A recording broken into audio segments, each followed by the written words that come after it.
ఈరోజు అసెంబ్లీలో social media యాక్టివిస్టులు వాళ్ళు పెడుతున్నటువంటి పోస్టులు దీనిపైన కొన్ని అబద్ధాలు ఒక వర్గమే పెడుతోందని వాళ్ళని ఏ విధంగా లోపలేయాలి ఇలాంటి చర్చ దానిపైన కొత్తగా ఏదో యాక్ట్ తీసుకురావాలి సరే ఏదైనా సరే కానీ దీనికి సంబంధం లేని ఒక అంశాన్ని పార్క్ హైత్ పారాసైట్గా పేరు ప్రజల్లో ఉన్నట్టు పేరు నాకు సంబంధం లేదు ఈ పేరుతో పార్క్ హైత్ పారాసైట్గా పేరు పొందినటువంటి కామినేని శ్రీనివాస్ గారు మాట్లాడుతూ జగన్మోహన్ రెడ్డి గారి అంశాన్ని సినిమా అంశాలను తీసుకొచ్చారు. జగన్మోహన్ రెడ్డి గారు సినిమా వాళ్ళని కలవడానికి ఆసక్తి చూపించకపోతే చిరంజీవి గారు చాలా గట్టిగా అరిచారంట.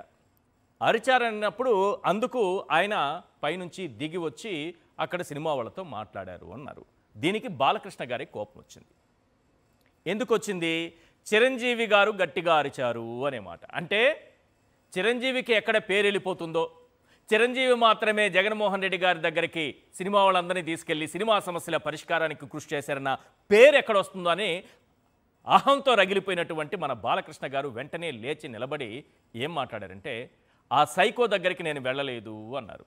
ఆ సైకో దగ్గరకు వెళ్ళలేదు, ఈ రకంగా చిరంజీవిని అవమానించారు, కానీ ఆ సైకో దగ్గరికి నేను వెళ్ళలేదు, చిరంజీవి గట్టిగా కూడా అరవలేదు, ఆయనేం గొప్ప హీరో కాదు, ఆయనేమి మెగాస్టార్ కాదు, ఆయనేమి సినీ ఇండస్ట్రీని ఏలేయట్లేదు, మేం వేరు మా బ్రీడ్ వేరు మా జాతి వేరు మేం మాత్రం సపరేటు అన్నట్టుగా తన అహంభావాన్ని ప్రదర్శించే ప్రయత్నం చేస్తూ జగన్మోహన్ రెడ్డి గారిని సైకో అని సంబోధించారు. ముందు వాళ్ళిద్దరూ ఏం మాట్లాడారు?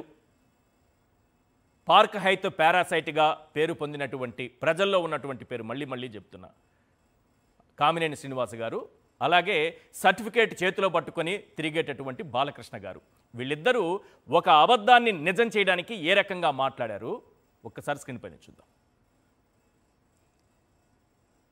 చిరంజీవి గారు సురేఖ్ గారిని ఒకసారి రమ్మంటే కారు పోర్టుకోలోకి వెళ్ళి భార్యాభర్తలు వచ్చి ఇన్వైట్ చేసి లోన తీసుకెళ్లారు.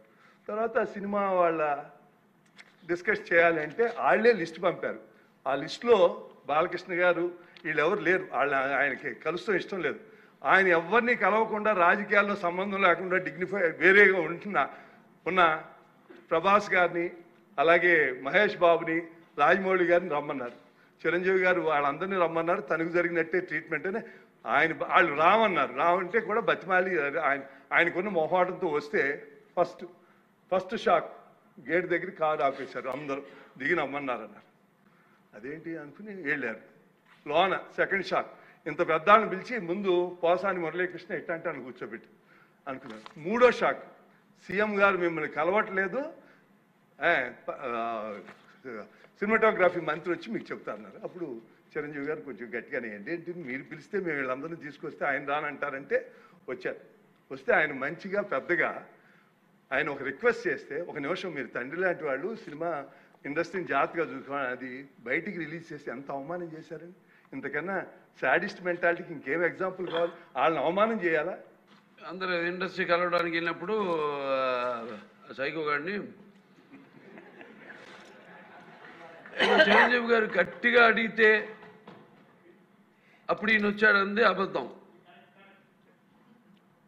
గట్టిగా ఎవడు అడగలేదు అక్కడ. అది మీరు అన్నారు ఇందాక, ఏదో గట్టిగా అడిగితే ఈయన వచ్చాడు మళ్ళీ కలవడానికి, లేకపోతే ఏదో సినిమాటోగ్రఫీ మినిస్టర్ కలవమన్నారు అని. ఏంటంటే ఐ డినై దిస్ అండి, అవి మిగతాన్ని ఓకే, అవమానించడం ఆయన ఓకే, ఏదో ఆయన పెద్ద గట్టిగా చెప్తే ఆయన దిగి వచ్చాడంట కలవడానికి, లేకపోతే సినిమాటోగ్రఫీ మినిస్టర్ కలవమన్నాడంట. మనం కూడా నాకు ఇన్విటేషన్ వచ్చింది ఇక్కడ ఫిల్మ్ డెవలప్మెంట్ ఒక లిస్ట్ తయారు చేయమని. నాది 9వ పేరు వేశారు. అది ఎవరో ఈయన నేను అడిగాను కూడా, దుర్గేష్ గారిని కూడా అడిగాను, గౌరవ సినిమాటోగ్రఫీ మంత్రి కూడా అడిగాను నేను, ఎవడో అడిగేసిందని.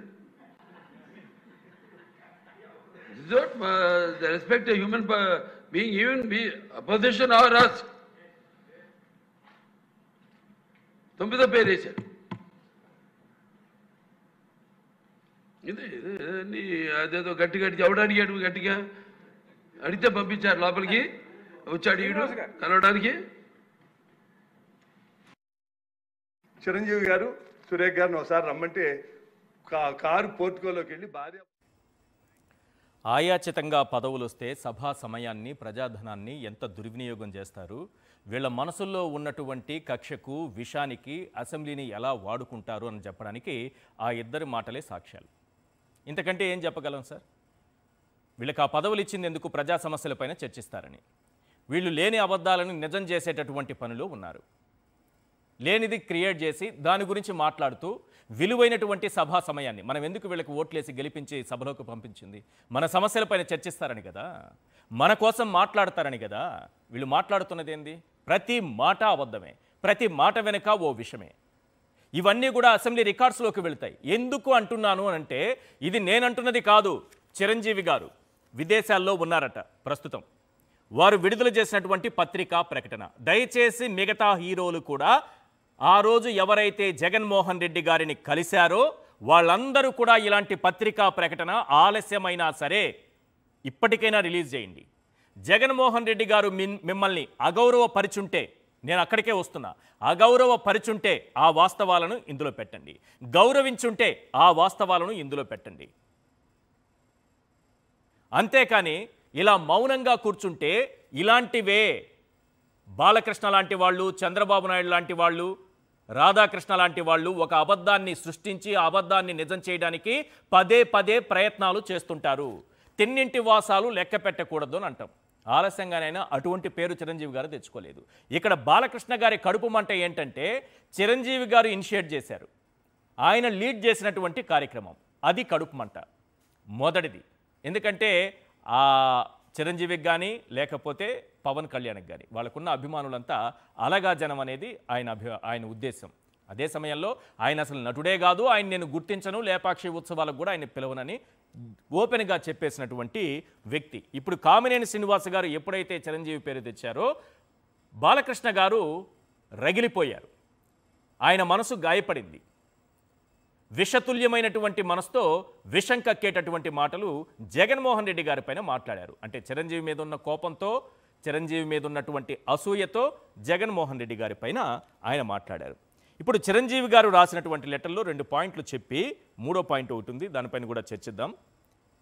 ఈరోజు వీళ్ళు మాట్లాడింది సినిమాటోగ్రఫీ మినిస్టర్ను కలవనంట అంటూ ఒకంత వ్యంగ్యంగా చెప్పడాన్ని నేను టీవీ ఛానల్ ప్రత్యక్ష ప్రసారం ద్వారా చూశాను.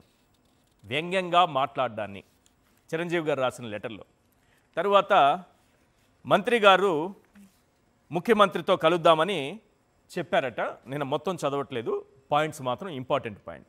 ఆ తర్వాత ఓ రోజు మంత్రి గారు నాకు ఫోన్ చేసి ముఖ్యమంత్రి గారు ముందు మీతో 1-to-1 కలుస్తానని చెప్పారు, లంచ్కు రావాలని చెప్పారంటూ డేట్ ఇచ్చారు. చూడండి జగన్మోహన్ రెడ్డి గారు ఎంత గౌరవిస్తున్నారు. చిరంజీవి గారు లెటర్ సార్ ఇది, నా నోటితో చెప్తున్నది కాదు. ముఖ్యమంత్రి గారి ఆహ్వానం మేరకు నేను ఆయన నివాసానికి వెళ్ళాను. నన్ను వారు సాదరంగా ఆహ్వానించారు. లంచ్ చేస్తున్న సమయంలోనే నేను సినీ పరిశ్రమ ఇబ్బందుల్ని వారికి వివరించాను. ఎంత గొప్ప మనసు ఉండాలి సార్. చిరంజీవి గారిని ఇంటికి పిలిచి కుటుంబ సమేతంగా కూర్చోబెట్టి భోజనం పెట్టి మాట్లాడుతూ సినిమా సమస్యలు చర్చించుకున్నామంటే ఎంత సుహృద్భావ వాతావరణం ఉండాలి. ఏదో రాధాకృష్ణ గారు 4 వాక్యాలు రాశారని, చంద్రబాబు నాయుడు గారు 4 అబద్ధం చెప్పిందని దాన్ని నిజం చేయాలనేటటువంటి ప్రయత్నం చేస్తున్నారే వీళ్ళు. ఇది అసెంబ్లీ వేదికగా, అది కూడా. ఇంకొక మాట, నేనప్పుడు ఓ 10 మంది మేము వస్తామని చెబితే సరేనన్నారు, డేట్ ఫిక్స్ చేశారు. అప్పుడు నేను బాలకృష్ణ గారిని ఫోన్ ద్వారా సంప్రదించడానికి ప్రయత్నించాను, ఆయన అందుబాటులోకి రాలేదు. గుర్తుపెట్టుకోండి ఈ పాయింట్. జమినీ కిరణ్ గారిని వెళ్ళి బాలకృష్ణ గారిని కలవమని చెప్పాను, ఆయన 3 సార్లు ప్రయత్నించినా బాలకృష్ణ గారిని కలవలేకపోయారు. దాంతో నేను ఒక ఫ్లైట్ ఏర్పాటు చేసి ఆర్ నారాయణమూర్తి గారితో సహా మరికొంతమంది వెళ్ళి ముఖ్యమంత్రి గారిని కలిశాము అని చెప్తూ ఒక ముఖ్యమైన పాయింట్ చెప్పారు. మీ వీరసింహారెడ్డి సినిమాకైనా నా వాల్తేరు వీరయ్య సినిమాకైనా టికెట్స్ రేటు పెంచడానికి ఆ మీటింగే కారణమైంది. దట్ ఈజ్ జగన్మోహన్ రెడ్డి గారు, రైట్. తద్వారా ఇటు నిర్మాతలకు అటు డిస్ట్రిబ్యూటర్లకు ఎగ్జిబిటర్లకు లాభం చేకూరింది. నేను రాష్ట్ర ముఖ్యమంత్రితోనైనా సామాన్యుడితోనైనా నా సహజ సిద్ధమైన ధోరణిలోనే గౌరవం ఇచ్చిపుచ్చుకునే విధానంలోనే మాట్లాడుతాను. నేను ప్రస్తుతం ఇండియాలో లేను గనుక పత్రికా ప్రకటన ద్వారా జరిగిన వాస్తవాన్ని అందరికీ తెలియజేస్తున్నాను అని ఈ లెటర్ ద్వారా చెప్పారు.